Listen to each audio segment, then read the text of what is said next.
Olá, sou o Fábio Almeida, começando aqui mais um episódio do 100 milissegundos, projeto da Gamned, que a gente se propôs a refletir e discutir as transformações tecnológicas que a gente teve nos últimos 10 anos. E hoje aqui um programa de respeito, aqui eu coloquei até um blazer para poder recebê-los aqui. Estamos recebendo aqui o Marcel Leonardi, que é bacharel, mestre e doutor em Direito pela USP, pós-doutor pela Berkeley Law. É professor da FGV desde 2005 e é sócio fundador da Leonardi Advogados e da Leonardi Legal Learning. E foi diretor de políticas públicas do Google, né, entre 2011 e 2018. Foi uma figura bem atuante, né, na elaboração do Marco Civil, né, e da LGPD no Brasil. E a Fernanda Maia, que é bacharel em Direito pelo Mackenzie, pós-graduada em Direito Digital pela Fundação Getúlio Vargas. Também escreve, né, sobre essa área de direito, novas tecnologias, é expert em Direito Digital, e é coordenadora da Leonardi Advogados e da Leonardi Legal Learning. Muito obrigado por aceitar nosso convite. Agradecer a Mari também aqui, que foi quem deu a ideia, né, desse programa. Obrigado aí e sejam bem-vindos aí. E vamos tentar, né, refletir aí sobre esses últimos 10 anos. Vocês são duas figuras bem importantes aí, né, na elaboração das leis, né? Então a gente teve nessa massificação da internet, maior acesso às redes sociais, e com isso veio uma maior necessidade de regulamentação, né? Assim, tem uma máxima que se diz nesse mercado de mídia digital, né, que a internet sempre foi uma terra sem lei, né? E que acho que agora nem tanto, né? Então, para a gente começar, se vocês puderem fazer uma reflexão desses últimos 10 anos, né, assim, desde o Marco Civil, que foi em 2014, né, que foi implementado, até os dias de hoje. Acho que a gente teve uma aceleração, talvez, né, nos últimos 3, 4 anos com a implementação da LGPD. Puderem dar um olhar, né, sobre essa evolução das leis de internet no Brasil. Perfeito, vamos lá então. Antes de mais nada, muito obrigado aí pelo convite, vai ser aí um prazer falar um pouquinho. Me desculpar aqui, né, lesão aí no pé, coisa de corredor amador, né, a gente exagera um pouco, aí às vezes precisa ficar, né, um pouco de molho. Ou seja, esporte mata. Não, esporte é bom, esporte é bom. Só tem que saber dosar. Mas o que é interessante, esse mantra da internet ser uma terra sem lei, acho que é algo que se repete há muito tempo, né? Uma coisa que a gente vê com uma frequência assim bem intensa, e acho que isso nunca vai morrer, porque é algo que, conforme você tenha novos governos, novos legisladores, novos reguladores, sempre existe uma percepção de que falta alguma coisa, mais lei resolveria algo. E a gente cansa de falar, né, tendo esse tempo de carreira, que, na verdade, o que falta é a efetividade da lei que já existe. E o contexto brasileiro ao longo dos anos foi um pouco isso. Quando a internet comercial ganhou mais força, né, ao longo aí da década de 2000, tinha muito essa preocupação com crimes. Nossa, a internet tem muito crime, muita preocupação. E as primeiras iniciativas regulatórias eram para punir crimes na internet. Ninguém tinha essa preocupação de falar, cara, mas e os direitos, e os usuários, e as pessoas, que veio um pouco depois. E aí o Marco Civil da internet, inclusive ele tem esse nome, né? Às vezes as pessoas nem refletem. Por que Marco Civil? Porque é o marco regulatório de direito civil sobre o uso da internet. Porque nunca tinha tido nada. Correto. Era tudo na base do tipo, isso é crime, isso não pode, isso sim, isso não sim. Então parece ser uma coisa um pouco cíclica, né? Acho que até a gente vê isso, né, Fê? Um pouco com os cenários dos novos projetos, das novas iniciativas. Parece que agora está fora do controle, está sem lei. E não, na verdade a gente volta sempre para o problema original, que é em que medida, em que circunstância que as leis vigentes já funcionam.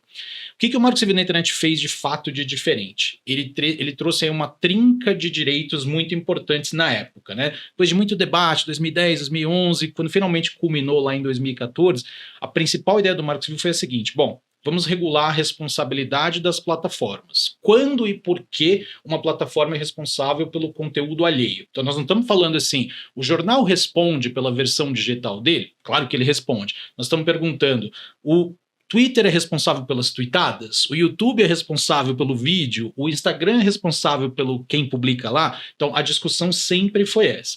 E aí o Marco Civil da Internet trouxe justamente uma regulação para dizer, olha, as plataformas não são diretamente responsáveis por esse conteúdo, mas elas têm certos deveres de agir. Ou seja, você recebe uma ordem judicial dizendo, olha, eu, juiz, avaliei isso, esse conteúdo é ilegal, não tem discussão, tem que remover sob pena de responsabilidade.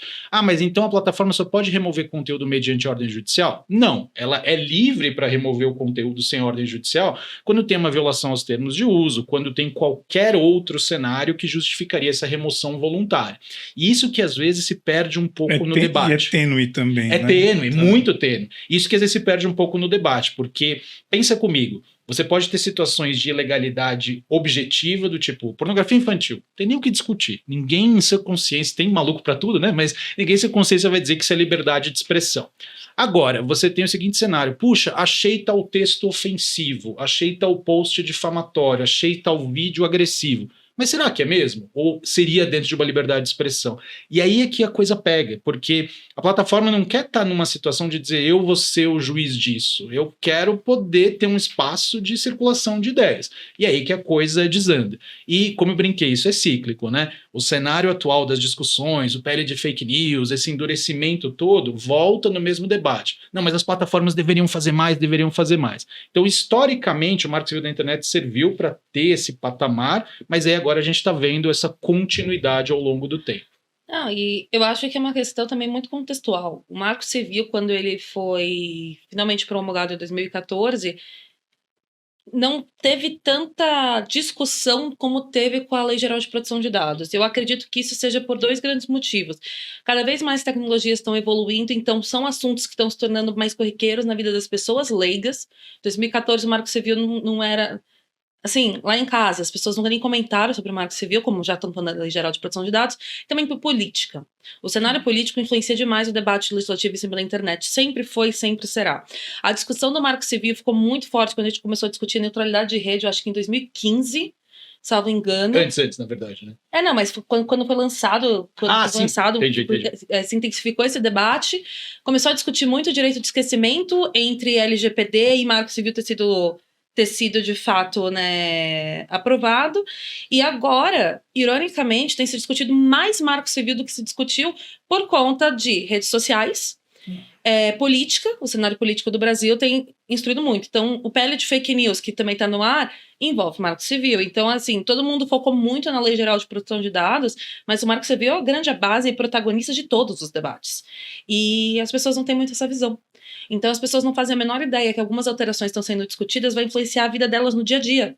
Porque todo mundo foca o quê? Dado pessoal, esses discursos de dado é novo petróleo, vamos só focar para dado. Mas tem discussões aí na política que se altera o Marco Civil. Eu, como um pequeno empreendedor, eu talvez perca o meu espaço na internet. Porque eles querem criar um juiz em cima disso. Exato. E o ponto é, que juiz vai ser imparcial? É político? São as plataformas? Então, tá bem tênue essa discussão. Então, tem muita coisa que pode acontecer ainda e tá andando e ninguém discute sobre, porque tá todo mundo focado com a LGPD. E acho que isso ocorre mesmo até por conta da massificação da internet mesmo, né? Então, de mais pessoas usando, mais empresas se utilizando desses dados, e aí vão surgindo essas dúvidas, né? De como estão usando os dados. E acho que você falou num ponto que é essencial, que é esse momento de sociedade que a gente vive, que é uma sociedade polarizada, né? Assim, independente de política ou não, mas é uma sociedade polarizada em tudo, né? Então, se você gosta do Messi, tem que odiar o Cristiano Ronaldo. Se você gosta de Adidas, tem que odiar a Nike, né? Então, a gente entra nisso, e aí quando a gente entra nisso que você falou dessa linha tênue, que é isso, né? O que é ofensivo ou não, né? Porque você pode criticar uma marca, a marca ir lá e falar que aquilo é ofensivo, mas você está criticando porque você de repente teve um mau serviço, né? E não necessariamente... E isso é uma coisa que às vezes se perde um pouco no debate. Por que a lei até então, pelo menos a lei vigente, o Marco Civil da Internet, buscou proteger as plataformas? Parece uma coisa do tipo, mas essas grandes empresas precisam desse tipo de proteção jurídica, por que elas não são diretamente as responsáveis? O que se perde muito nesse debate é que a proteção da plataforma é a proteção do usuário. Você não conseguiria ter um programa como este, você não conseguiria, como empresário, empreendedor, ter um espaço aberto para você manter aí as suas operações, você não seria como consumidor final, teria um espaço para fazer resenha de produto, serviço, bar, restaurante e conseguir deixar isso no ar, se a lógica fosse, olha, qualquer coisa que for considerada ilegal ou ofensiva tem que ser imediatamente retirada. Cadê a subjetividade? Cadê a discussão? Porque da perspectiva da vítima, quando você fala tal coisa é ilegal, ninguém quer ser ofendido, né? Lógico, você vai falar, eu não aceito isso. Mas pensa quantas vezes, às vezes uma crítica é contundente, mas ela está dentro de uma liberdade de expressão. Fui mal atendido, esse produto não serviu, achei que era propaganda enganosa. Claro que tem exagero, tem abuso, etc, etc. E aí é que tá, e sempre vai ter essa discussão. A gente poderia ter feito com o Marco Civil da Internet um pêndulo diferente? Poderia. A regra na época poderia ter sido o seguinte, olha, então em vez de dizer que a plataforma não é diretamente responsável, mas ela tem dever de agir, se recebe, por exemplo, uma ordem judicial, ou se ela constata esse tipo de violação, vamos dizer que ela é responsável automaticamente por tudo. Mas aí pensa comigo, olha o desincentivo que isso cria se eu tiver que filtrar e monitorar conteúdo o tempo inteiro. A gente vê isso com algumas plataformas que têm um monitoramento prévio. E o engajamento é ridiculamente baixo, as pessoas ficam com medo de falar, de postar. Você cria quase que uma autocensura. E a gente vê isso na prática, né? E aí acaba recaindo, acho que, para o debate desde beginning of times, que é qual é o limite da liberdade de expressão? Exato. O que é considerado de fato? Quando deixa de ser a liberdade de expressão para se tornar de fato uma ofensa? E ele tá certo, eu acho que vale até citar. Em 2013, antes do Marco Civil ser aprovado, teve um caso muito famoso, acho que foi com o Booking, foi com o Hotels, qual que foi? Booking. Com o Booking. E isso é um exemplo, até vou pedir para você comentar desse caso, porque nada dos produtos que a gente vê que existe como hoje, até as redes sociais, até os influenciadores digitais, iriam existir se essa regra mudasse. Porque eu não posso fazer um vídeo criticando uma marca e a marca dizer que isso é censura, a plataforma obrigatoriamente tem que derrubar instantâneo, senão eu vou ser responsável por aquele post. Vão influenciar sobre o quê? Vão opinar sobre o quê? Até o concorrente pode falar assim, você está falando bem disso, né? E aí você vira... A gente sempre levantou questões concorrenciais, vão levantar. Então, o pequeno empreendedor... E morre, né? Não ia ter espaço contra as grandes empresas. Mas o caso do Booking, que eu acho que vale a pena comentar, me corrija se eu estiver errado, mas basicamente, antes do Marco Civil existir, uma pessoa usou a plataforma para fazer a reserva no hotel, deu algum problema, me relembra o caso. A pessoa fez uma reserva não via Booking, a pessoa fez uma reserva direto no hotel, mas como o e-mail da reserva do hotel era booking, @nome do hotel, o judiciário achou que o Booking estava envolvido. Mas Booking e condenou. Que é Booking de reserva. Significa Booking de reserva. E o Booking foi condenado. Foi condenado. E como assim? O que isso tem a ver? Não tem nada. Mas você faz parte da cadeia de consumo, você é uma plataforma digital. Sim, mas não, eu não fui utilizado. Então, assim, você tem desde distorções nessa linha, que esse é um caso super emblemático por quão bizarro ele é. E foi, acho que, um dos estopins para correr com o Marco Civil. Claro, que teve outros políticos e contextos, né? E até é engraçado, pra você ver como esse debate é cíclico, né? Por que o parlamento brasileiro aprovou o Marco Civil da Internet? Porque existia uma preocupação em 2013, 2014 em dizer, puxa, a gente precisa de uma lei que de fato permita a liberdade de expressão online. Tinha até uma discussão super interessante, que é super legal aqui para o nosso público. Na época a discussão era assim, deve ser facilitada, dificultada a remoção de conteúdo online? Ou seja, se eu sou a vítima de algo que eu acho que está errado, eu notifico a plataforma, ela já deveria ter o dever de agir, como se a minha notificação fosse uma liminar de um juiz? E a conclusão do parlamento, na época, né, do Poder Legislativo, era não.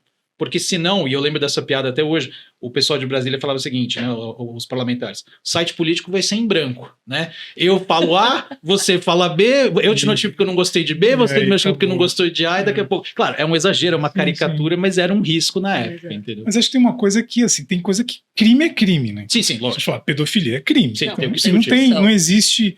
Mas só que aí as pessoas ficam buscando caminhos para poder justificar absurdos, né? Assim, e aí talvez a discussão que deva ser séria, né, para algumas coisas, acaba respingando talvez nas plataformas ou nessa coisa da censura, né? Fica muito, eu acho que talvez assim a impressão que eu tenho é que nunca vai ter uma fórmula, né? Isso vai precisar ser sempre alimentado, né, de acordo com a sociedade. O que o Marco Civil da Internet tentou fazer foi isso. Criou como regra geral essa ideia de que a plataforma não é automaticamente responsável e ela é obrigada a agir sob pena de ser responsabilizada se chega uma ordem judicial que avaliou e disse, olha, isso de fato é ilegal. De novo, ela pode agir recebendo uma simples notificação. Mas tem uma série de exceções. além da pornografia infantil que a gente já falou, o que você costuma chamar do revenge porn, quando você divulga uma imagem de alguém envolvido num ato sexual sem autorização, quase sempre para humilhar uma mulher, alguma coisa assim, o Marco Civil da Internet prevê que isso vai ser removido sem ordem judicial, não tem discussão. Então, o que surge como debate é o seguinte, puxa, será que a lista de coisas que deveria ser removido sem ordem judicial poderia ser ampliada? Mas adivinha o que acontece? A gente cai de novo no problema que a Fernanda trouxe dos limites da liberdade de expressão e o do quanto que isso é subjetivo. Porque qual que foi uma ideia que a gente ouviu até nos debates do Supremo, coisa assim? Bom, então a gente deveria colocar nessa lista, por exemplo, o discurso de ódio. O discurso de ódio tem que ser removido sem ordem judicial. Acho que ninguém discorda. O que ninguém concorda é o que é discurso de ódio. Como eu defino um discurso de ódio? É falar mal do governo e de qual governo em qual momento. Então, é por isso que é tão assim, é muito mais difícil do que parece, né? Se fosse uma solução rápida, já teria sido feito. Mas em cima disso, assim, acho que em cima disso, assim, fazendo uma provocação aqui pra vocês. Claro. Quer dizer, até falando em cima dessa coisa do discurso de ódio, do que eu acho que tem uma coisa que é muito nebulosa nas plataformas, que é como o que o algoritmo privilegia. Né? Então, o que a gente sente é que o discurso de ódio, né, ou a polêmica, ou aquele clickbait, né, aquela coisa, aquilo sempre distribui mais e aquilo. Agora, pode ser que tenha aí um olhar errado, que assim, ele distribui mais porque as pessoas, né, acabam também se interessando mais por aquilo. É mais um problema das pessoas e menos do... Não sei se vocês, assim... Entendi. Eu acho que isso é um grande problema que casa até com um debate de fake news, né? Como resolver, que eu acho que também cai muito para a educação básica. Se as pessoas soubessem de fato usar a internet, pesquisar suas fontes, muita coisa ia ser diferente. Então, mas a informação hoje em dia chega tão rápido que é difícil acompanhar. Só que quando o Marco Civil foi criado, ou melhor, quando foi iniciada as suas discussões, não existia isso de post recomendado. A gente tá falando de uma época que estavam lançando o Orkut. Então, assim, o Orkut não tinha disso. Hoje em dia, qual que é o problema? A gente tem uma lei que vai completar 10 anos no ano que vem e a internet mudou. Então, é exatamente como você está dizendo. O algoritmo pode ser melhorado? Sempre. Não existe nada que já está perfeito na internet. Tudo pode ser evoluído. A questão é o como. Quais são os critérios? Eu acho que tem que chegar num consenso de uma forma que não atrapalhe a livre concorrência e também não atrapalhe também escolhas, né? A liberdade de expressão e a liberdade de escolha. Eu gosto de ver um certo tipo de conteúdo. Assim, o TikTok está extremamente famoso por ter um algoritmo relativamente bom, pelo que as pessoas falam, com a entrega de conteúdo. Mas vai ter suas falhas. E o que acontece? O ser humano é criativo. Por trás de todo algoritmo, por trás de todo vídeo, por trás de todo post que seja duvidoso, pode ser ilegal, é um ser humano postando. A evolução e a criatividade humana para crime, para conteúdo legal é absurda. A gente trabalhou, né, formação pública, atendendo o Telegram, a gente viu exatamente isso, as coisas que não se criam, as formas de tentar burlar um algoritmo. Então, as plataformas engenheiro tem emprego garantido, porque o trabalho é sempre evoluir o algoritmo de uma forma que consiga mitigar isso. Mas talvez tenha, que aí tem essa discussão recente da PL, né, da responsabilização das plataformas ou não. E aí também entra numa coisa de segredo de negócio, né, cada um. Mas você acha que talvez tenha algum caminho para que a forma que o algoritmo trabalha ou entregue seja um pouco mais transparente, ou isso é impossível porque cai num segredo de negócio? Isso é algo que eu escutei muito tempo, né, nos meus tempos de Google, fiquei lá de 2011 a 2018. Por que é uma caixa preta a busca? Por que algoritmos são isso, etc, etc. E uma coisa que acho que fica um pouco alheia a esse debate é o fato de que a transparência total desses algoritmos, na verdade, permitiria que maus atores, más pessoas, fossem, na verdade, explorar isso. A lógica é, todo mundo quer ser o primeiro na busca por uma determinada palavra-chave, todo mundo quer que o seu conteúdo viralize mais que o outro. Então, assim, existe justamente essa trava do segredo de negócio e existe o fato de que a transparência plena levaria, na verdade, a abusos do sistema. E existe até essa discussão. Tem uma coisa que é até bacana para o nosso público saber. Esse debate já aconteceu, inclusive, nos Estados Unidos, que às vezes é um país acusado de não olhar para isso, de não regular. E lá, uma das principais autoridades que cuidam disso chama-se FTC, é o Federal Trade Commission.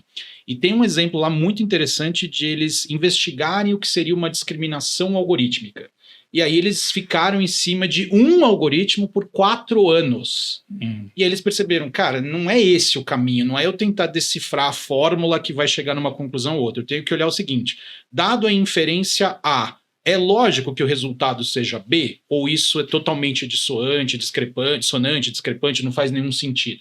E aí, até para pegar o gancho do que você falou antes, eu tive o privilégio de trabalhar com o Vint Cerf, que foi aí, né, maiores mentes da ciência da computação, o cara que, junto com o Bob Kahn, inventou o protocolo TCP/IP que faz a internet existir. E ele tinha uma frase que me marcou muito, né? Ele fala isso em todos os eventos, né? Que a internet é um espelho. Se você não gosta do espelho, se você não gosta do que você vê no espelho, você não quebra o espelho, né? Você tenta melhorar aquilo. Então, para colocar esse teu ponto, é óbvio que as empresas adorariam poder ter um algoritmo bacana que filtrasse tudo de ruim e só elevasse tudo de bom. E aí nesse debate, puxa, o conteúdo viraliza porque ele é ruim ou ele é ruim porque ele viraliza, né? Aquela coisa meio assim. De fato, existe um pouco de as pessoas procurarem por isso. E aí a gente volta até um pouco no debate na raiz pré-internet, que é a natureza da notícia. O jornal não vai publicar avião pousa sem desastres hoje em Congonhas. Não, ele vai falar do atraso, vai falar do que arremeteu, vai falar do desastre. Assim, a notícia por si só, aquilo que desperta a nossa atenção é o diferente, é o anômalo, etc, etc. E aí, acho que as empresas têm trabalhado muito para fazer o seguinte, puxa, então vamos ver o que viraliza de positivo, vamos tentar remover o que é negativo. E tem tantos elementos de pressão que quem chega agora no debate fala, nossa, como a gente chegou nesse ponto, como nunca fizeram nada antes. E muita coisa já foi feita. Vou te dar um exemplo bastante concreto que é super interessante, que tem até a ver com o nosso mundo da mídia, da publicidade. Já teve muitas plataformas no passado que sofreram pressão direta de anunciantes, grandes anunciantes, para dizer o seguinte, escuta, não tá legal. Tem muito conteúdo ruim nessa plataforma. Tá tendo vídeo aí de terrorista decapitando gente, tá tendo aí muito material negativo. Né? Então, quando eu trabalhei na agência, a gente tinha muito esse debate. Teve grandes marcas, esse caso é público, que no começo do algoritmo do YouTube, de novo, o YouTube foi inovador, a primeira plataforma para você conseguir assistir vídeos, publicar seus vídeos. Ninguém começa perfeito, a gente descobre o que as pessoas conseguem fazer e vai se evoluindo. É sempre assim, qualquer plataforma. Dito isso, grandes marcas estavam vendo seus anúncios serem vinculados com vídeos ilegais. Elas tiraram os anúncios, pararam de pagar. Isso fez com que a pressão disso mudar todo o algoritmo do YouTube.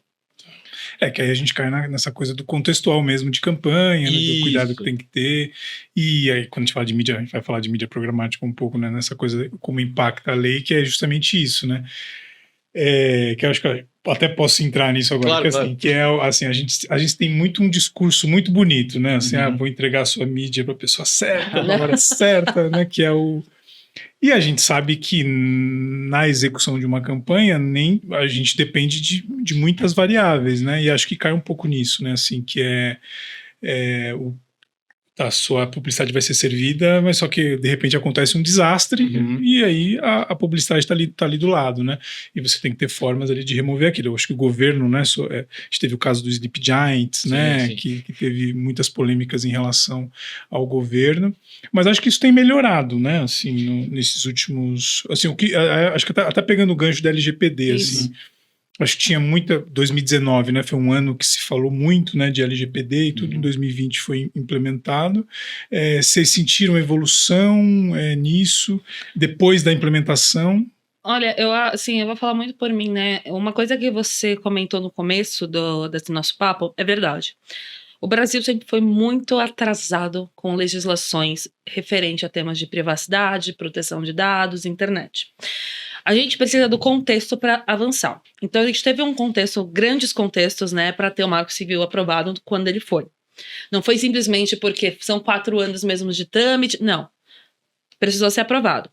Diferente da Europa, que a Europa tem uma cultura de proteção de dados desde 95. Eles têm leis setoriais, eles têm leis sobre temas específicos de privacidade, eles têm a GDPR, que é a base da LGPD. Então, quando a LGPD foi aprovada no Brasil, a primeira coisa que eu vi foi pavor. Então, era todo mundo sem entender muito bem como aquilo ia funcionar e muito discurso terrorista de acabou a publicidade direcionada, acabou os cookies, vocês não podem mais tratar nada. Para piorar, quando a lei foi aprovada em 2018, teve o vacatio legis, né, que é o período para as empresas se acostumarem para a lei e passar a ter força, que foi em 2020, a gente começou a ver um discurso um pouco vago, porque não tinha uma autoridade aqui para começar a dar suas diretrizes. Então a gente se inspirou muito na Europa.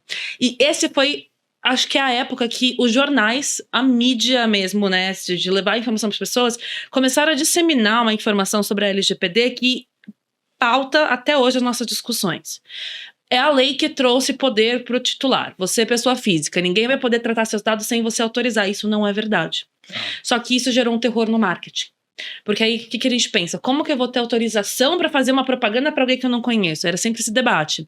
Como que vai funcionar? Não, mídia programática morreu. Então eu vi muito isso. Hoje eu já sinto diferente, com tudo funcionando e muitas teses sendo colocadas no mercado, a autoridade lançando seus guias de ouvindo mais o mercado, a gente está caminhando para um lugar diferente. E acho que a melhor parte é que a gente se inspirou na Europa, mas a gente é muito diferente da Europa, tanto de cultura, tanto de ausência de leis. Acho que isso é um ponto importante, né, de comentar, que tem uma diferença cultural, né? Tem países na Europa que tem 40%, 45% de adblock, por exemplo, né? E que tem gente no Brasil que nem sabe o que é isso, né? Então, tem culturalmente é diferente esse olhar para a proteção de dados. E o brasileiro talvez seja um pouco mais, não, acho que culturalmente talvez mais flexível. É porque se desde 95 na Europa se discute sobre proteção de dados, essa questão de cuidado com os dados, e o Brasil nunca se discutiu sobre, a gente cresceu com essa cultura. Sim. Na virada do milênio, a gente começou a ter o quê? Computador, internet mais rápida, a gente começou a entrar no mundo da tecnologia sem ter isso por base. Então agora a gente tem uma lei boa, eu tenho minhas ressalvas, claro, mas é uma lei boa que permite muita coisa, mas ela está pedindo para todo mundo se organizar. Você é pessoa física e você é empresa. Ela só quer organização e transparência. No final do dia, é uma lei que veio botar regras num jogo que estava muito, mas muito perdido. Todo mundo não faz a menor ideia do que tem, ninguém faz ideia do que está acontecendo. Tem até uma coisa bastante interessante que é meio assim, até contra o senso comum. As pessoas pensam que como pode isso, né? Pré-LGPD, a gente tinha muito mais insegurança jurídica, porque várias normas esparramadas e várias interpretações dos tribunais diziam o seguinte: você só pode usar o dado com autorização, você precisa de consentimento para fazer as coisas. Veio a LGPD e falou o seguinte: não, gente, é que nem na Europa, né? Você vai ter cenários em que você precisa tratar os dados porque você tem um contrato relacionado a isso. Pensa no exemplo mais banal de todos, né? Você pede uma refeição, não vamos nem falar de aplicativo, vamos pensar no modelo old school que você liga na pizzaria. Sim. Você está celebrando um contrato, verbal, mas você está celebrando um contrato. Você vai dar seu nome e seu endereço. E precisa te entregar. Para poder te entregar. E isso é o que a lei chama. Você precisa dos dados para poder viabilizar um contrato, prestar um serviço. Não precisa de autorização. Imagina o cara da pizzaria falando assim para você: o senhor autoriza expressamente o uso dos seus dados para fins de entrega desta pizza? Não faz nenhum sentido. Você tem obrigação legal. Eu preciso emitir nota fiscal como comerciante. Tem que ter o dado da pessoa. Ela não vai me autorizar. Eu tenho o dever de fazer isso. E por aí vai. Então, acho que um mito que ainda persiste muito, que foi o que a Fernanda trouxe, é essa ideia de que a Lei Geral de Proteção de Dados é a lei que precisa do consentimento. É o contrário. Nossa. A Lei Geral de Proteção de Dados, ela trouxe flexibilidade, foi inclusive por isso que o setor privado apoiou tanto a LGPD, porque todo mundo falou: gente, não dá para viver com essa insegurança jurídica. Alguém entende que eu preciso de autorização para tudo, outro entende que não. Vamos ter um sistema mais equilibrado? E aí passou-se a lei e a gente conseguiu chegar nisso. E aí, acho que tem um termo nisso, assim, acho que foi em 2019, eu fiz um curso de LGPD na época lá, para entender um pouco mais, e tinha um termo que era o tal do legítimo interesse. Né? A Fernanda tem vários artigos aí sobre isso. Acho que é legal abordar um pouco isso, como é que isso também... Que aí parece assim, então tá bom. Aí eu falei assim, até brinquei, por que eu tô aqui? Se tudo é legítimo interesse, a gente usa legítimo interesse para tudo. Vale, né? Qualquer coisa. Você sabe que esse era o sonho do setor privado, né? E assim, o Marcel, ele foi diretor de políticas públicas do Google, então... Em termos leigos, ele era lobista, né? Eu acho que é muito bonito o título. E ele acompanhou muito o debate da LGPD. O artigo 11, que fala... 10.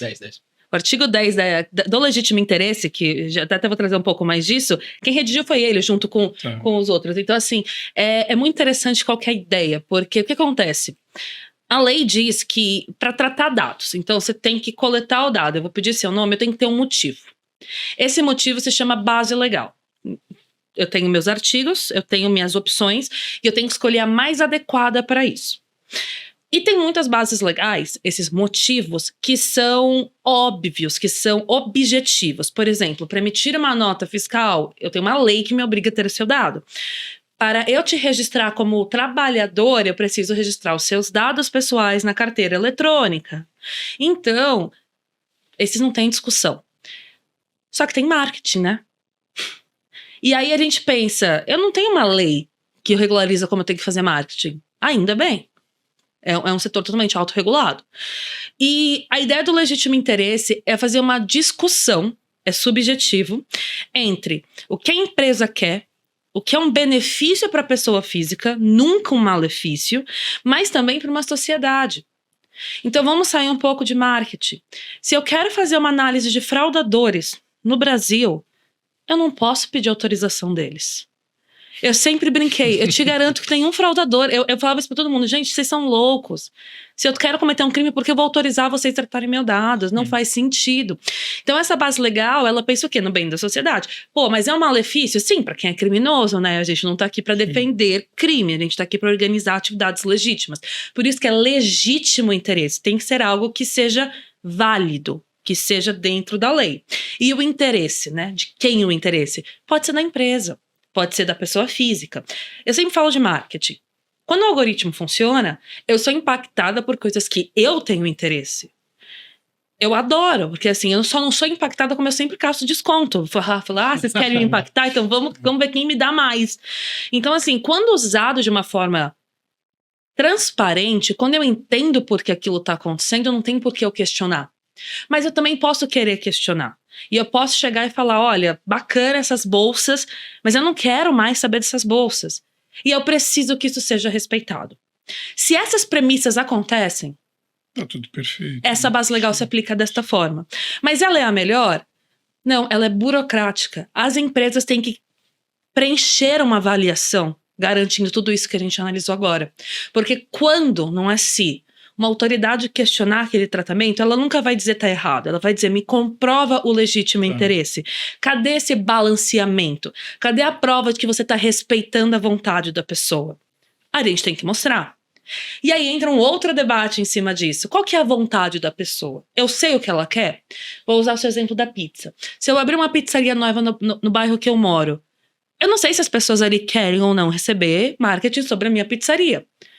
Mas você percebe que eu tenho um desconhecimento? Não é um não. Então, partir de uma posição neutra também não me impede de usar essa base legal. Mas assim que eu sei o que a pessoa quer, se é sim ou não, eu tenho que respeitar. É isso que esse artigo quer dizer, mais ou menos. Então, não é tudo legítimo interesse. Porque no que eu puder, eu vou botar em contratos, eu vou colocar em lei. Por quê? Porque não tem discussão. Legítimo interesse tem que comprovar. E esse é um ponto bacana do nosso público saber também.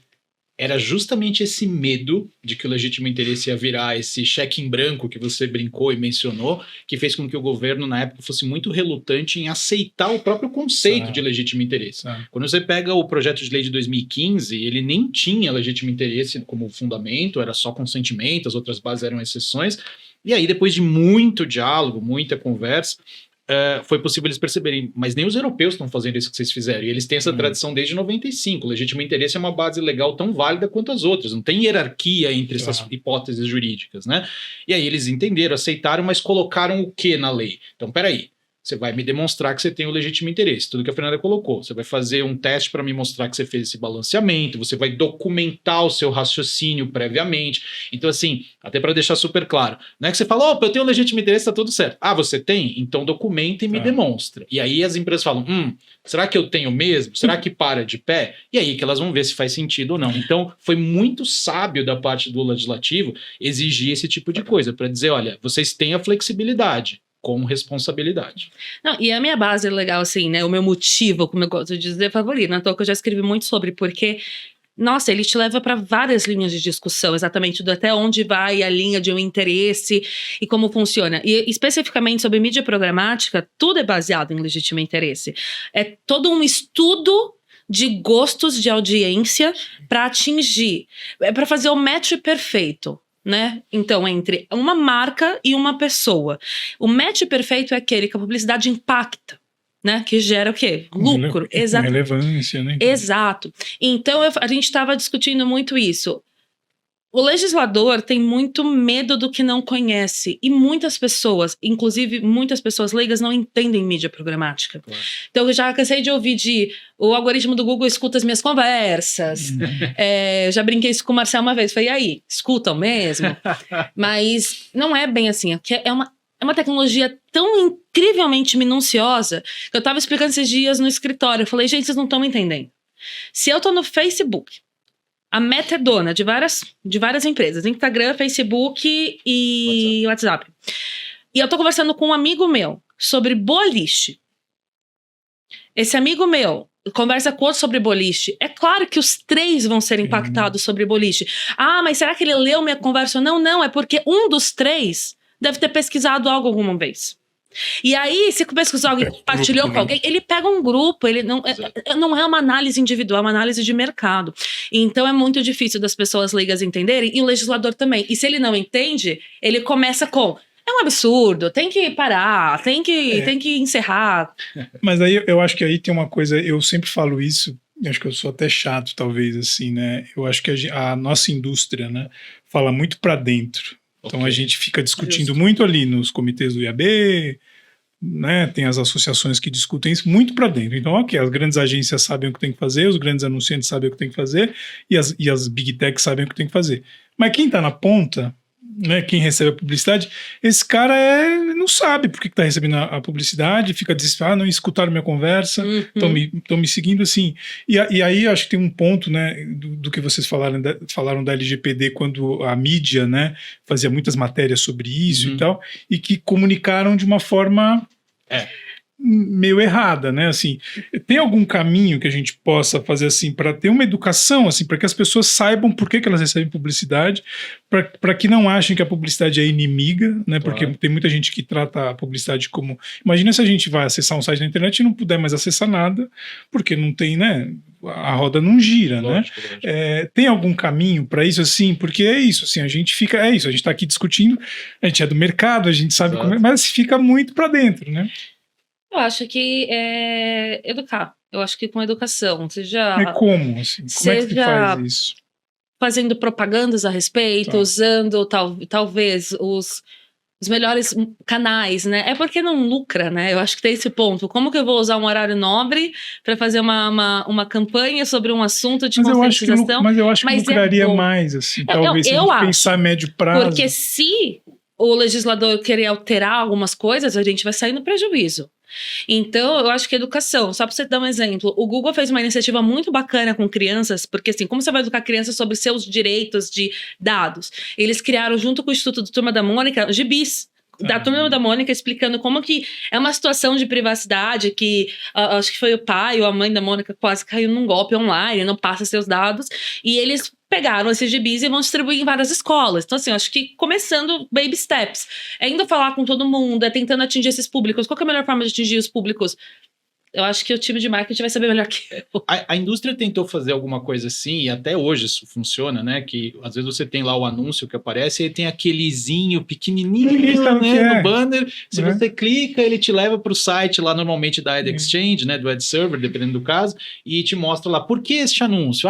Porque você navegou em tal lugar. É engraçado porque, da perspectiva dessas plataformas, elas vão dizer, pô, a informação tá lá, eu tô te dando toda a transparência possível. Mas, de novo, né? A pessoa média, ela visita um grande portal de internet, ela acha que cada banner que apareceu foi negociado ou que foi o site que colocou. Não reflete, né? É uma coisa super interessante. E aí, acho que esse cenário da transparência é um desafio. O desafio principal é, puxa, eu explico até que ponto, porque a pessoa também tem a seguinte preocupação: eu não quero estragar a oportunidade publicitária, a empresa vai pensar, e ao mesmo tempo, no limite, a pessoa de fato se importa. Aí a gente volta para o seu fator cultural, né? Quer dizer, eu sempre brincava, discutia lá com os colegas europeus, né? Eles lá preocupados com o GDPR, quando não estava nem em vigor ainda, né? A lei europeia, e eu falava, o Brasil é um pouco diferente. E aí a piadinha que a gente sempre fazia era o seguinte, né? Enquanto o europeu médio, né, tinha discussão sobre o Google Street View, se podia filmar o quintal da rua da pessoa, porque era considerado privado e tal. Aqui a gente vai no estádio com placa para filma nós Galvão, né? Quero aparecer, aquela coisa toda. Né? Não, as pessoas buscam no Google Street View e postam, aqui, olha eu aqui, exato. Não, a cultura impacta muito como a gente vai levar a aplicação da lei. Então, uma coisa que a gente fala muito para os clientes é, no Brasil você vai ter muito mais flexibilidade com estratégias de marketing do que na Europa, isso é um fato. A gente está num país, eu falo por mim mesma, eu já falei, gente, eu sou a pessoa assim, você quer meu CPF, eu vou ter desconto? Nossa, perfeito, quer mais alguma coisa para ter mais desconto? Eu sempre brinquei, né? Então assim, eu acho que é muito do conhecimento das pessoas, e é isso que está faltando, conhecimento. A lei, ela traz essas obrigações de transparência, então as empresas têm que ser cada vez mais transparentes. E a gente conversa muito com a ANPD, que é a Autoridade Nacional de Proteção de Dados, né, o órgão que cuida disso. Em algumas conversas, seja em eventos, seja em reuniões privadas, eles deixam muito claro que escrever por escrever não vai mais funcionar. Eles querem ver agora na prática isso funcionando. E aí, entendeu mesmo? Então, as empresas têm apostado muito em aprender a mudar a forma da comunicação, tirar o juridiquês, ou colocar vídeos no lugar de um textão de uma política de privacidade. Isso eu acho que é só o começo. E, de novo, não existe uma fórmula certa. Acho que está todo mundo aprendendo. Ninguém fazia isso antes. Ninguém era obrigado. Ninguém nunca sentou numa sala e discutiu. Como eu vou explicar para outra pessoa o que acontece? Nunca foi necessário. E tem uma coisa geracional também. Acho que assim, a nossa geração talvez não se importe tanto com a publicidade, porque a gente cresceu com a publicidade na TV, essa coisa da mala direta. Mas tem essa geração mais jovem, ela já se incomoda mais, né, com essa interrupção, com compartilhar o dado, né? Já tem. E aí acho que as empresas têm que olhar também, né, de forma individualizada, né, por grupos ali, né, como você vai tratar os dados de cada grupo e como você vai comunicar isso também, né? A gente tem muitas histórias engraçadas com relação a esse desconhecimento do que a lei realmente traz, e é por conta disso, até mesmo da geração, a gente mas ao mesmo tempo que a gente tem uma geração nova que se incomoda, a gente tem uma geração nova que não quer deixar perfis privados porque quer receber likes nos vídeos do TikTok, porque a gente está numa era que ninguém ainda para pensar de influenciadores digitais. O que eles menos têm é privacidade, mas por escolha deles. Eles fazem vídeo a cada 3 segundos, eles mostram tudo. Então, assim, é um debate muito tênue entre como trazer uma transparência ou não. Tem algumas... o TikTok fez isso nessa campanha. Para conscientizar os pais a aprender a usar a plataforma para vigiar seus filhos, eles fizeram uma campanha com a Isa e a filha dela. Então, assim, eu acho que também usar a tecnologia ao favor. A gente está tão com o mundo digital, por que talvez não fazer campanhas com esses influenciadores explicando um pouco? Então, acho que meios para educação tem. Entender agora se realmente as empresas vão querer e como vão fazer, mas meios tem. E tem um ponto que eu queria enfatizar muito aqui para o nosso público, que é o seguinte: não existe uma bala de prata regulatória, jurídica, que, vamos dizer assim, consegue endereçar e resolver todas essas questões. Quando você vê as polêmicas do setor, por exemplo, aquela alteração no iOS da Apple de impedir o tracking é uma coisa puramente tecnológica que gerou mais efeito que acho que todas as leis de proteção de dados do mundo inteiro somadas. Então, assim, a gente não pode perder de vista que quando a gente discute regulação de tecnologia, seja no contexto de responsabilidade das plataformas, dados, etc., são sempre esses elementos conjuntos. Quer dizer, a gente tem, então, a ideia do próprio direito tentando impor regras, né, para forçar certos comportamentos. Você tem como as próprias pessoas preferem se comportar, quer dizer, eu posso ter escolhas. Então, tem até essa crítica que eu acho super interessante, né? Não sei se eu concordo com essa ideia do legítimo interesse, aquilo que a gente debateu aqui. Então, vamos colocar tudo debaixo de consentimento. Mas alguém de fato, né? Esse é um problema eterno. Alguém de fato para o seu tempo para decidir com consciência se consente ou não? Eu sempre fui muito defensor do legítimo interesse, porque para mim a lógica é muito mais honesto uma abordagem baseada em risco, em que a empresa fala, eu vou demonstrar que eu tenho um legítimo interesse, eu trato os dados, te informo, você tem opt-out, do que dizer o seguinte, mas você concordou. Né? Eu lembro de um quando entrou no pré-LGPD ali, eu lembro de no Facebook eu fui impactado com uma caixinha deles ali, assim, você aceita compartilhar seus dados para receber publicidade personalizada? Aí, caso não aceite, você continuará recebendo publicidade, porém... Não personalizada, então, assim, você não tem como te correr. Porque o business depende da publicidade, exatamente então, assim, isso. Né? Você não vai ter uma opção, eu não quero receber publicidade, né? Exato. Na forma gratuita de acesso. Né? Exato. Então, é isso. Assim, né? Mas é que esse ponto que eu queria enfatizar da questão do mercado, da tecnologia, também ajudar a regular tudo isso, porque é um pouco esse cenário. Quer dizer, a Fernanda deu o exemplo de que, poxa, ela é uma pessoa que, pelo desconto, tem total conforto em compartilhar os dados. Tem gente que fala, putz, meu cadastro não vale esse desconto. O europeu costuma ter essa postura, essa abordagem. Claro que estamos generalizando, não é bem assim sempre, né? Mas, ao mesmo tempo, acho que a grande preocupação são com esses desvios, né? E acho que é isso que eu queria enfatizar. A lei, quando ela foi criada, ela foi muito pensada não em proibir, em restringir, e sim em colocar a casa em ordem. Aquilo que a Fernanda comentou agora há pouco, que é o importante de enfatizar. Pré-LGPD, você não tinha uma lei no Brasil que fizesse as empresas se organizarem e conseguir responder as seguintes perguntas. Quais dados você usa? Com quem você compartilha? Onde você armazena? Para quais finalidades você de fato utiliza isso? Quando você perguntava para a empresa média, para a startup média, a resposta é, eu pego o máximo de dado possível e depois eu vejo o que eu faço. Tem dado que nem é necessário. Né? Exato. E aí... A gente brinca no escritório que a lei veio mudar olha, já que eu tenho, eu posso... eu só vou ter se eu tiver um motivo. E isso é extremamente importante e isso é benéfico para as empresas. É difícil elas enxergarem. Mas com essa lei tem suas penalidades. Então, assim, num eventual problema, um hacker, vazamento de dados, se eu tenho dados excessivos, né, dados mais que eu não preciso, eu tenho um maior número exposto a esse tipo de questão. E talvez uma penalidade maior. Então, a organização, a gente fala isso para todas as empresas que a gente conversa. E é o mais importante. A lei não veio proibir negócio nenhum. A lei não veio impedir negócio nenhum. Tudo que é feito hoje dá para continuar sendo feito hoje. Só tem que organizar um pouco o processo. Então, assim, eu falo muito para o time de marketing. Gente, não surtem. Não precisa odiar a lei. Vamos organizar. Quem vai odiar é o time jurídico que vai ter que documentar o que vocês querem fazer. E acho que o mercado, a gente passa muito essas coisas, esses terrorismos, né? A mídia programática vai acabar. Isso, assim, tudo tem sempre um terrorismo em relação às coisas, né? E aí, hoje, na prática, assim, numa questão prática, quais os erros que vocês ainda costumam ver recorrentes das empresas, sejam elas médias ou grandes, assim? Tá legal. Eu vou começar e você me complementa. Acho que, assim, o primeiro erro é não entender que a lei não veio para engessar. Às vezes a gente pega muitas... Apesar do perfil do escritório, a gente atende mais empresas grandes, que têm equipes internas e já conhecem mais a lei, às vezes até conhecem leis de fora, de onde tem a matriz. Às vezes tem muito a seguinte lógica. Essa lei brasileira é igualzinha à europeia ou é igualzinha da minha matriz, então eu vou fazer tudo igual. Primeiro erro, porque não é. Você tem mais flexibilidade, você pode estar dando um tiro no pé no sentido de que você às vezes está sendo mais tímido do que poderia com a sua campanha, com o seu marketing, do que às vezes você poderia ser. E tem o contrário também. A lei é mais flexível, né? Então eu vou fazer o que eu quero. Se me pegarem, eu vejo. Não, aí também vai dar ruim pelos mesmos motivos. É o extremo. São os extremos. Então acho que conhecer a lei e entender essas nuances, sim. Acho que outra coisa que é um erro ainda é dizer o seguinte, isso é só para empresa grande, isso não vai me afetar. Uma coisa que é super legal o nosso público aqui saber é o seguinte, tem empresa que toma o susto da LGPD. O que é o susto da LGPD?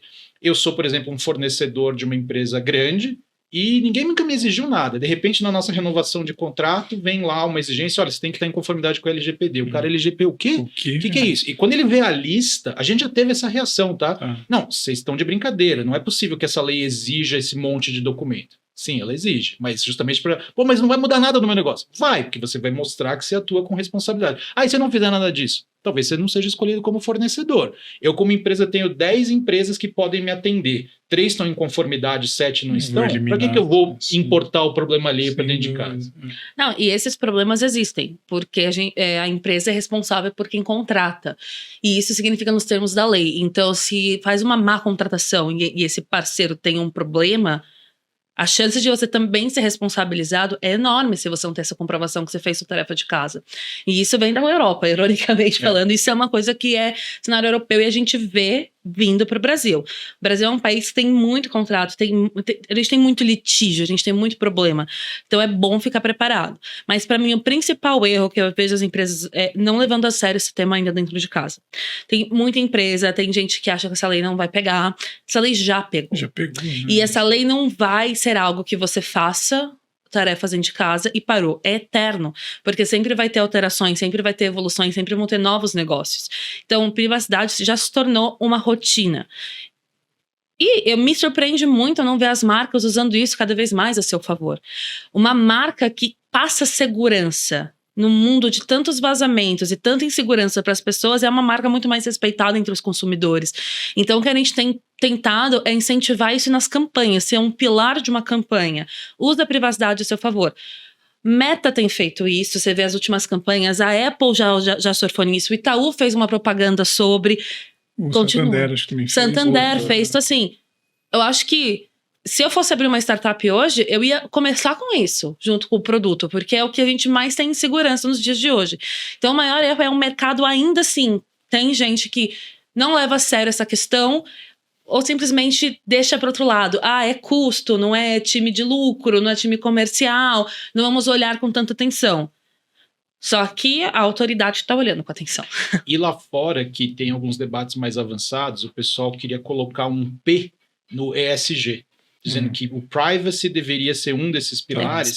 E se você vê as grandes marcas estrangeiras, elas já colocam nas suas estratégias aí de negócio para os próximos 5 anos, considerar a privacidade como um diferencial competitivo. Ou seja, às vezes a gente ainda se depara com empresários... Mas eu acho uma loucura, devia ser básico, né? A privacidade. Eu concordo contigo, mas é que a lógica deles é mais ou menos a seguinte: a gente tem que ir além do que a lei me exige. Eu tenho que ter ferramentas facilitadas, eu tenho que comunicar o que eu faço. Né? Exatamente. Entra um pouco no que você acabou de perguntar. Puxa, como que eu explico melhor para as pessoas como essa cadeia funciona? Olha, deixa eu te explicar. E não por uma política de privacidade de 40 páginas. Deixa eu tentar te educar um pouco melhor como isso acontece. Parte do nosso trabalho, inclusive, é super divertido. Às vezes, transformar esses textões numa coisa palatável, numa coisa que faça sentido para as pessoas. Né? Esse é um grande diferencial. Quando o Marcel fundou o escritório, a gente começou a discutir, eu falei para ele, vamos ser honestos aqui. Eu tenho zero habilidade de pegar um texto jurídico e deixar ele 100% não jurídico. Porque eu percebi que eu fui educada assim, na faculdade, no meio e tal.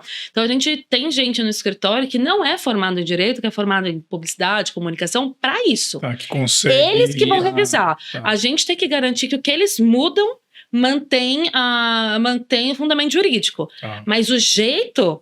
não pode ser um advogado que vai fazer. São esses novos tempos, né, assim, de comunicação, né, de você tentar... E aí acho que tem um gancho interessante aí, que aí a gente está vivendo esse último ano, esse avanço da inteligência artificial, né, que eu acho que é um outro... Vai ser um outro marco aí, né? Exato. E como é que tem batido isso nas empresas, no uso? E aí eu queria fazer uma pergunta pessoal, assim, como é que vocês enxergam isso mesmo, assim, esse uso, até usando o comercial da Maria Rita com a Elis Regina, né? Como é que bateu isso em vocês? Olha, é muito interessante, né? Esse caso em particular eu não vou comentar, porque como eu sou conselheiro do CONAR, eu não sei se pode aparecer para mim em algum momento como recurso. Não, pode manter a pergunta, mas é só para não posso te antecipar, que vai que eu sou chamado a decidir depois. Mas eu, Marcel, sou muito entusiasta de tecnologia, assim, eu acho que o ChatGPT, por exemplo, trouxe a AI na cara das pessoas, que muita gente não imaginava que existiam esses modelos de linguagem. O ChatGPT, assim, porque personifica no ChatGPT, mas tem tantas outras. Não, claro, eu estou usando ele como um exemplo daquilo que a maioria do público já ouviu falar, ou já usou, já testou, que furou a bolha. Porque inteligência artificial é algo que já vinha sendo feito, e acho que o grande diferencial que é importante todo mundo entender é que quando a gente fala em inteligência artificial, a gente tem múltiplas aplicações. Não é a inteligência artificial da ficção científica, que é aquele que eles chamam de General Purpose Artificial Intelligence, que é você conversar com uma máquina que, na verdade, se comporta como um humano. Não, são, vamos dizer assim, ferramentas voltadas que passam essa impressão.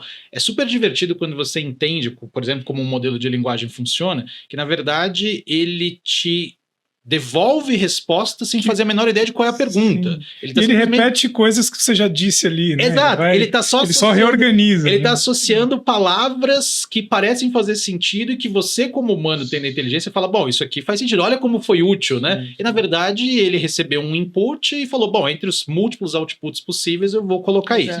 E qual que é o principal desafio da inteligência artificial, e continua sendo até hoje? Seja num cenário de geração de imagem, reconhecimento facial, tudo isso. Tem um princípio em tecnologia da informação que é o famoso GIGO. Garbage in, garbage out. Lixo entra, lixo sai. Então depende demais da qualidade dos seus inputs, do seu modelo, do seu dataset. Todas as discussões sobre inteligência artificial, puxa, esse reconhecimento facial, ele é preconceituoso. Tem vários debates assim. Pessoas com a pele mais escura, pessoas pretas, pessoas pardas não são reconhecidas, a ferramenta não funciona bem. Por que não? Porque o modelo não testou. O modelo usava só aquele estereótipo do engenheiro californiano de software. Porque tem a cara de quem produz. Exatamente. É um grupo social muito próximo. Então, as discussões que surgem hoje é menos na linha do tipo, puxa, a AI ela é ruim, ela é boa. Não. como que a gente assegura que essa tecnologia vai continuar evoluindo de uma maneira mais justa, mais equilibrada?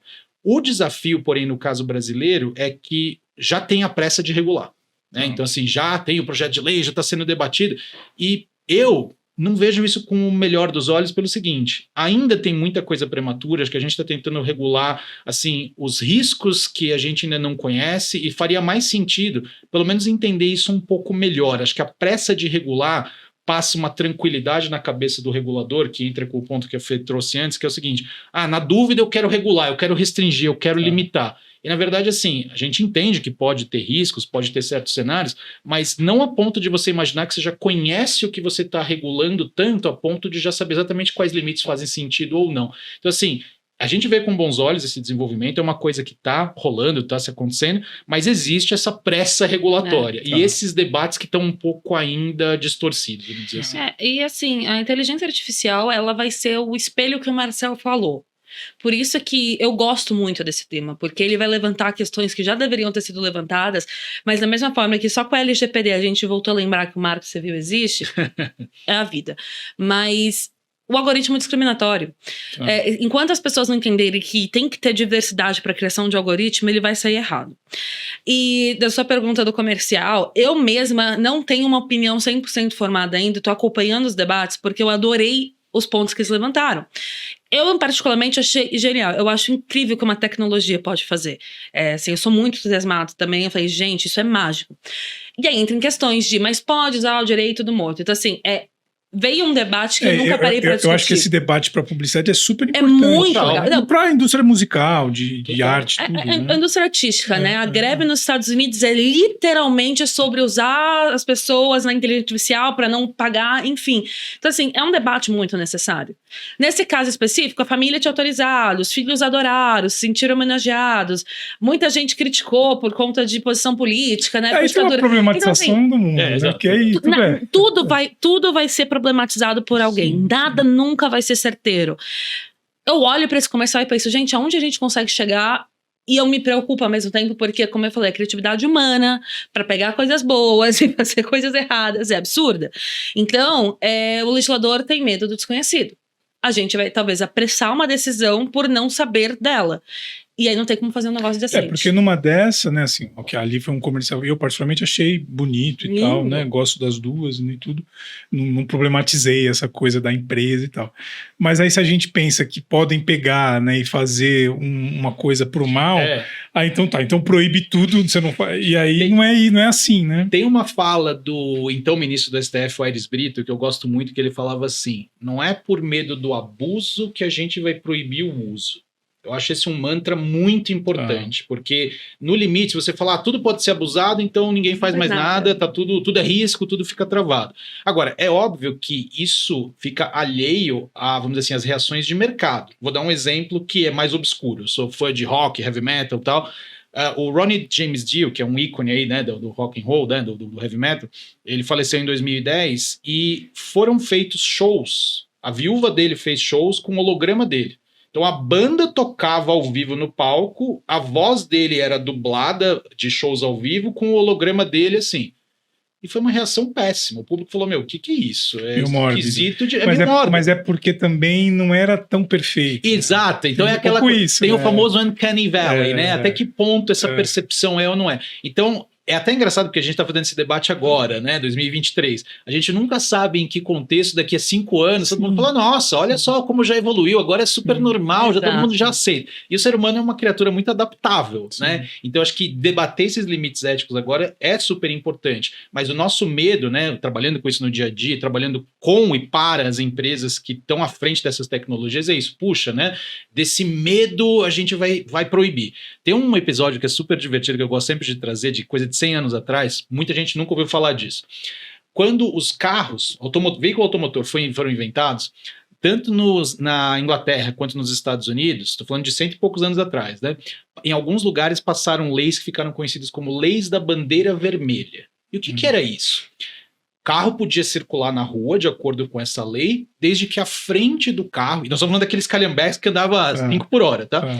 Desde que a frente do carro fosse um pedestre carregando uma bandeira vermelha para alertar as pessoas de que um carro ia passar por ali. Era o farol humano. Era o farol humano. E aí essa coisa sempre é lembrada quando a gente discute inovação e tecnologia para dizer o seguinte, olha gente, lembra que o medo da inovação no passado pode levar a um exagero você dosar a mão errada. Isso no Brasil é particularmente preocupante, a gente sempre brinca em políticas públicas, né, nessa parte aí do lobby, com o efeito lombada. O que é o efeito lombada? Alguém morre atropelado numa rua, uma tragédia por mês, acontece e tal. Alguém finalmente resolve fazer algo. Vamos botar uma lombada nessa rua? Vamos. Aí a lombada tem 3 metros de altura. Né? Quer dizer, porque já que tem que ter a lombada, agora vamos proibir tudo. Então, essa sintonia fina, que eu acho que é o mais difícil, que reúne todos esses nossos temas, né? A regulação das plataformas, a LGPD, a inteligência artificial, que é justamente isso. Puxa, às vezes dá mais ibope e visibilidade política você adotar um discurso mais contundente, mais forte, tem que proibir, tem que tomar cuidado, do que você falar o seguinte, puxa gente, esse tema é difícil, né? Vamos ouvir múltiplos stakeholders e chegar numa conclusão, mas aí, de novo, aí é um problema da sociedade, da política, que é mais difícil a gente querer conseguir, né? As pessoas querem imediatismo, isso, né? E querem talvez a polêmica, né? A coisa, eu na minha campanha vou ser contra isso, você contra aquilo. Bom, às vezes isso gera realmente um engajamento, a pessoa é até reeleita e tal. E quando a pessoa tenta ser ponderada, esse cara é isso. Não interessa. O ponderado não é convidado para o debate. Opinião, né? O ponderado não é convidado para o debate, ele não gera engajamento, uma pessoa de bom senso às vezes... Então, assim, até queria agradecer a oportunidade de novo da gente estar aqui, porque era um pouco da ideia de trazer todos esses elementos, sabe? Que às vezes fica um pouco distante daquele discurso mais polarizado. E assim, e eu acho que quando eu tive a ideia de fazer, tá justamente para refletir mesmo, porque a gente conversou aqui com um professor, com um psicanalista, um jornalista, e cada um bate de uma forma, né, essas transformações, e não dá pra gente ir pros extremos, né, porque senão não tem debate, né, não adianta. Claro. E aí, assim, pra gente ir pras perguntas finais aqui, eu queria um olhar de vocês sobre a pandemia, né, como isso bateu também nas empresas, assim, se acelerou, se não acelerou, se isso também mudou a forma de vocês trabalharem, claro, né, ou não. Como é que foi isso para esse recorte do mundo aí? Nossa, é até bizarro, porque eu tenho gente que trabalha comigo que começou a trabalhar na pandemia, então conversar com eles é muito engraçado, porque eles têm uma visão de mundo, eles não fazem a menor ideia de como era antes, né? Então, assim... começaram a trabalhar na pandemia. Então, para eles, o remoto, o híbrido, é base. Se locomover para trabalho é um absurdo. E eu fico pensando assim, gente, eles não fazem ideia. O que eu acho que a pandemia fez com as empresas, né? Ela veio mostrar que a tecnologia é importante, que essa flexibilidade é importante. Ela veio para mostrar, assim, né? Infelizmente ela veio, né? Mas ela teve um avanço muito grande com muitas mentalidades de muitas empresas. Na época a gente estava em outro escritório, e o Marcel abriu o escritório na pandemia. Então, foi super interessante, porque a gente já estava trabalhando home office. O Marcel fundou o escritório, a gente contratou gente. E eu lembro que eu contratei pessoas que eu fui conhecer depois de um tempo só. Então, assim, isso foi muito bizarro. Hoje a gente é modelo híbrido, porque não faz sentido nenhum não ser. Eu acho que eu sempre tive essa visão. O importante é a gente foca muito em entrega, então não vou ficar muito apegado. Mas eu, particularmente, gosto um pouco da experiência do presencial em alguns momentos, até porque foi o que me ajudou na minha carreira a absorver muitas questões. Não do conhecimento técnico, do jogo de cintura, de uma vida corporativa. E a pandemia também levantou muitos debates interessantes, porque na pandemia já tínhamos a LGPD. Sim. Tava bem no início, né? Exato. Então, foi um grande Deus nos acuda de como tratar dados de Covid, vacina, tem que ter autorização, tem gente que não quer ser vacinado, isso é um risco. Eu fico muito triste, na verdade, com a iniciativa que as operadoras de telefonia tentaram fazer, que eu vi com uma forma muito boa, mas população toda, de novo, como foi transmitido, causou todo um alvoroço, deles fazerem os mapas de calor. De ver por antena, né, se tem muita gente próxima. Eu falava, gente, tem tanta gente morrendo, isso deve ser pro bem, mas não, né, tô sendo observado, tô sendo monitorado. Então, assim, eu vi muitas empresas terem ideias geniais, avanços por conta desse cenário. Mas, infelizmente, também teve muitas empresas que não conseguiram se adaptar à realidade que o mundo existia na época. Para mim foi particularmente engraçado, porque eu saí do Google em 2018, fui para outro escritório no final de 2018, fiquei lá até metade de 2020, e de fato a gente começou o escritório no meio da pandemia. E foi interessante de ver que o pessoal foi forçado a adotar a videoconferência. Sim. Para mim, na realidade do Google, era uma coisa assim, já era trivial. Imagina, Meets, Hangouts, como a gente chamava na época e tal, não tinha essa. E tanto que sair de um esquema para que tudo precisava ser presencial, e o presencial é engraçado, né? Porque assim, tem o calor, tem as trocas e tal, mas ao mesmo tempo é assim, ainda mais a nossa cultura. Dificilmente uma reunião começava no horário, sempre tem aqueles minutinhos atrasados, e o cafezinho e não sei o quê, e o trânsito para chegar, ainda mais uma cidade como a nossa e tudo mais, blá blá blá. Então, assim, essas deficiências eu acho que ajudaram um pouco na cultura, porque hoje, por exemplo, é uma mancada você entrar 5, 10 minutos atrasado. Um minutinho, a pessoa já fica desesperada. Já fica ali assim, né? Você vai entrar, não vai entrar. E, tipo assim, o brasileiro nunca foi conhecido por ser um povo necessariamente pontual. Não, né? Mas tem o problema disso, né? Porque agora o pessoal inventa de marcar reunião uma atrás da outra. E aí é o porque não tem o quê? Não tem deslocamento, então saiu de uma, vai para outra. Esses dias eu falei, gente, pelo amor de Deus, vou marcar reunião de 45 minutos para eu conseguir beber água. Sim. Agora, é óbvio que, assim, no contexto pandemia, pensando nesses nossos temas, isso acelerou a adoção de tecnologia pelas empresas, mas às vezes nem todo mundo estava ciente de todos os riscos. Então, assim, pensa assim, olha como o cenário era assim, a tempestade perfeita. Setembro de 2020, a LGPD entra em vigor, regras sobre vazamento, incidente de segurança já estão valendo. De repente, as empresas quase que estavam obrigadas a estar num ambiente digital e a maioria delas não tinha a segurança da informação, não tinha as coisas. Ironicamente, sabe quem se deu melhor na pandemia? As empresas de médio e pequeno porte, que em vez de ter servidor e estrutura própria, foram todas para a nuvem com serviço de terceiro. Porque o serviço de terceiro, você tem a garantia dessas grandes empresas. Sua própria estrutura sabe-se lá, né? Então isso foi muito curioso de observar. E aí vem o lado negativo que eu falo da criatividade do ser humano. Hoje em dia, por exemplo, eu tenho visto muitos problemas de fraudes pelas pessoas que estão trabalhando de casa, porque não tem a supervisão. É verdade. E aí começa um grande debate agora de monitoramento, que já devem estar tendo. Teve um caso aí que eu vi no jornal, né, de uma funcionária que por algum software de teclas, viu que ela não teclou por um tempo, e aí essa pessoa foi desligada. E aí começa essa discussão, né, de monitoramento do trabalho. Pode ou não pode? Quando saiu esses primeiros debates, meus amigos, que não tem nada a ver com o meu meio, Fernanda, isso é um absurdo, o que você acha? Vamos me monitorar. Eu falei, gente, então deixa eu te contar que é um absurdo. Um absurdo é um atendente de banco terceirizado pegar seus dados e abrir uma conta e você não tá sabendo. Aí eles, não, vendo por esse lado, talvez faça sentido, né, ver se tá com o celular na mão. Vocês não fazem ideia. No presencial, eles entravam numa sala, celular do lado de fora, para trabalhar. Aí a gente quer dar flexibilidade, veio o crime. Então, assim, é uma linha muito tênue. E aí a gente cai na coisa da sociedade. Né? E aí volta para a cultura.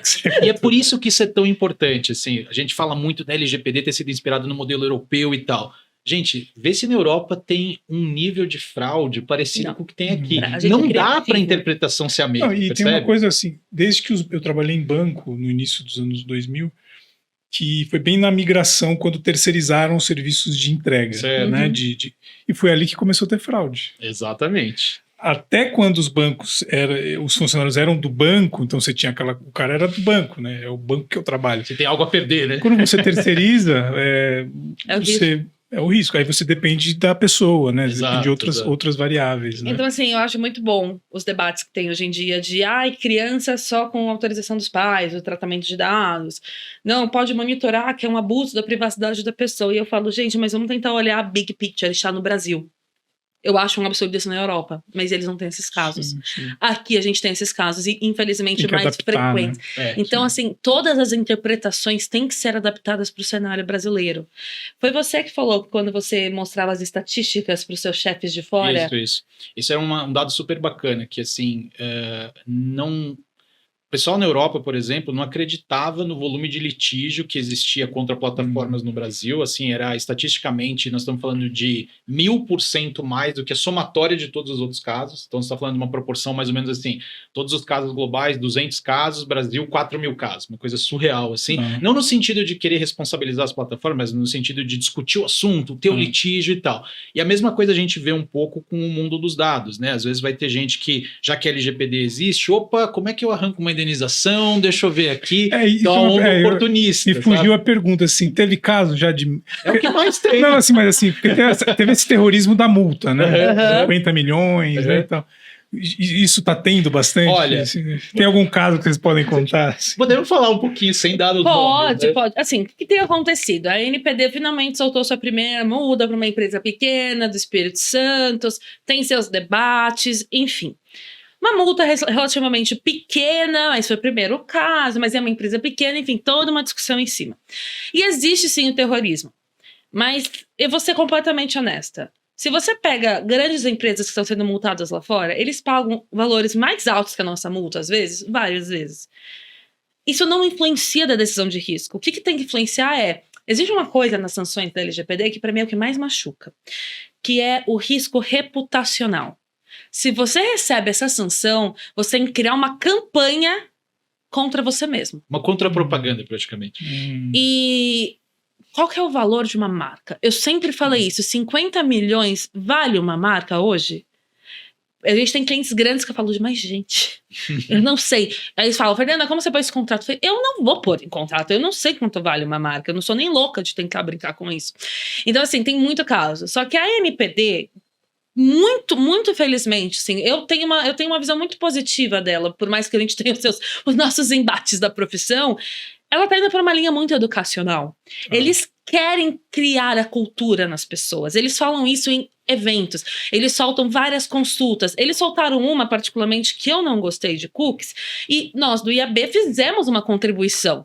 E eles ouviram, eles falaram, não, achei ótimo, vamos conversar. A gente tá com uma agenda regulatória, isso aqui vai voltar, a gente mantém o contato. E eles têm feito algumas investigações. Quero informação. Nada que tá com uma cara ainda de um processo. E teve um que até me assustou, que a gente recebeu, eu falei, ai meu Deus, mudaram o tom, né? Será que é o próximo? A gente fez uma reunião com eles, não, eles super entenderam temas delicados, falaram, não, é difícil, vamos criar juntos aqui com a empresa. Então, assim, tem sido muito interessante essa atuação. Eu não uso mais o terrorismo, salvo reputacional. Porém, tudo que a Fernanda falou é no contexto da penalidade administrativa, a NPD. Os oportunistas que eu tinha mencionado é o judiciário. Coisas que ninguém esperava. Sindicato de trabalhador de indústria processando empresa por milhões, dizendo o seguinte, me mostra que você está cumprindo a LGPD na proteção dos dados dos funcionários. Oportunismo total. É pior. Eu já sei que você não está cumprindo, então pague 10 milhões. O argumento é esse. E claro, depois perderam a ação, né? A gente teve envolvido em alguns casos assim. Mas você tem muita gente que hoje, assim, tem um problema trivial consumerista, vamos dizer assim, sei lá, um problema com banco, com uma telefonia, qualquer coisa assim. Uma entrega do aparelho que atrasou. E aí transforma isso num case de LGPD, dizendo o seguinte, a propósito, a LGPD também diz isso, então se eu fui vítima de fraude, meus dados foram usados equivocadamente, então também tem uma indenização a mais.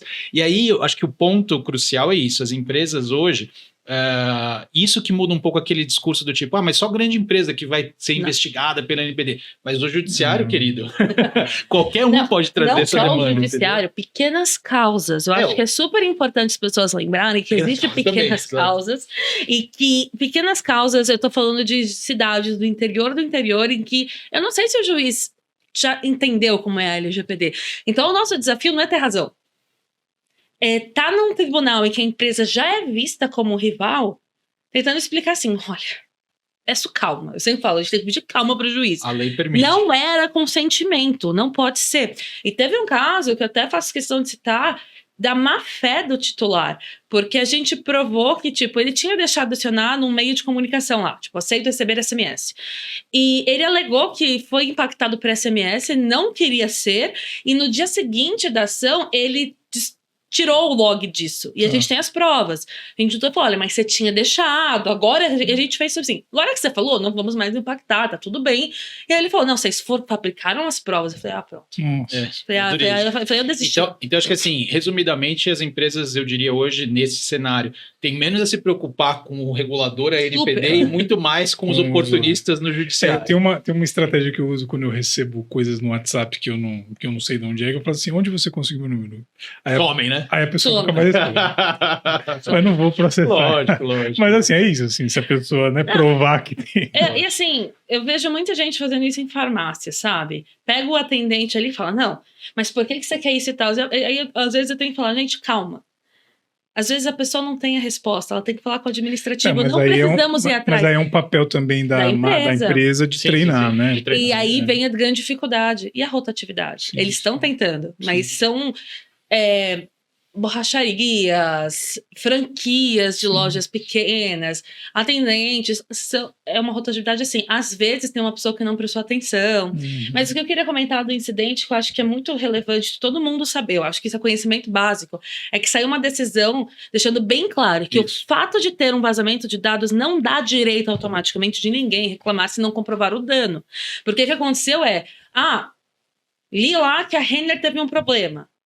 Já vou no juizado, vazou meus dados e o problema é que o ônus de provar é da empresa, não é da pessoa física. Então eu posso alegar o que eu quiser. E é isso, então me dá um dano maior de 15 mil, só porque eu li no jornal. Estava ficando um pouco insano. E aí o judiciário já chegou e falou, gente, não, vai ter que comprovar que você teve dano. Uma bagunça, né? E é um desafio, né? Porque a pessoa que tem o dado vazado, ela se sente, assim... ninguém quer, né? Ninguém quer isso, ela se sente fragilizada. Mas ao mesmo tempo, cadê o nexo entre ela se sentir fragilizada e um dano mais concreto? Sim. E se você adota a interpretação de que basta o vazamento, que foi justamente o que o judiciário não fez, poxa, você vai falir as empresas, né? Quer dizer, então é difícil achar esses balanços. Eu falo para todo mundo, gente, tenha calma. Sim. É uma lei nova para todo mundo. As empresas também têm que melhorar, mas não significa que elas já têm que ser penalizadas do nada. Sim, acho que tem um período aí de educação. Né? E aí, para finalizar, como que vocês olham assim, né? Acho que houve avanço, né? Acho que tem vários esclarecimentos aqui que vocês deram, né? Sobre esse olhar, né? Esse olhar negativo que se tem sobre as plataformas e tudo, e acho que também tem uma questão de sociedade. Mas como é que vocês olham uma perspectiva aí de 3, 4, 5 anos para frente em relação às leis, assim? Tá legal. Olha, eu acho que você vai ter muito mais análise de caso que eu, pela sua experiência de vida, mas eu vejo que cada vez mais, assim, é muito difícil prever o um exercício. Não, o Brasil, é muito difícil prever o Brasil, essa é a verdade, tá? Então, assim, a gente pode ter uma mudança drástica no artigo 19 do Marco Civil, que volta a responsabilidade direta para as plataformas. Isso eu vejo mudar a internet no Brasil como um todo. Tá. Isso ainda está em julgamento, então assim, estamos no aguardo, um pouco ansiosos para ver o que eles vão decidir, mas de um ponto de vista mais tecnologia mesmo, eu vejo cada vez mais avanços e forças para a LGPD, porque as empresas estão cada vez mais levando a sério, então eu vejo que, eu tenho essa expectativa que em 5 anos vai ser um assunto básico para toda empresa, que é o que já deveria ser.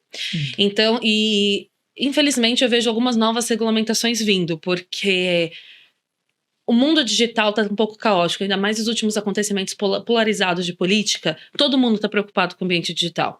E isso influencia na decisão dos tomadores de decisão aqui, né? O ambiente político no Brasil sempre vai influenciar, sempre. Né? Influencia muito. Ele influencia tudo.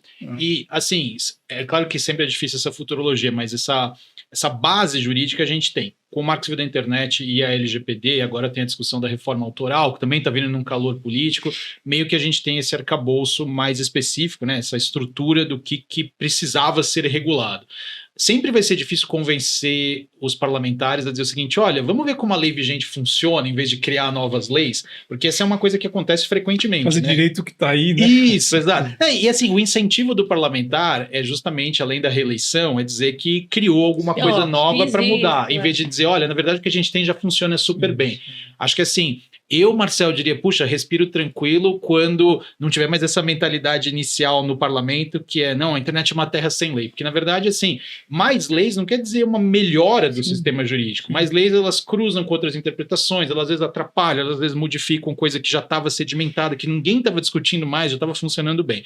Agora, em termos de, assim, o que é meio dado como certo, além dessa discussão de uma responsabilidade um pouco mais forte em cima das plataformas, principalmente talvez voltada aos motores de recomendação, que é essa discussão do tipo, uma coisa é quando eu era uma plataforma neutra que você ia buscar informação de terceiro, outra coisa é que agora eu estou te recomendando, então como que essa recomendação faz sentido ou não, talvez a gente veja alguma coisa nessa linha.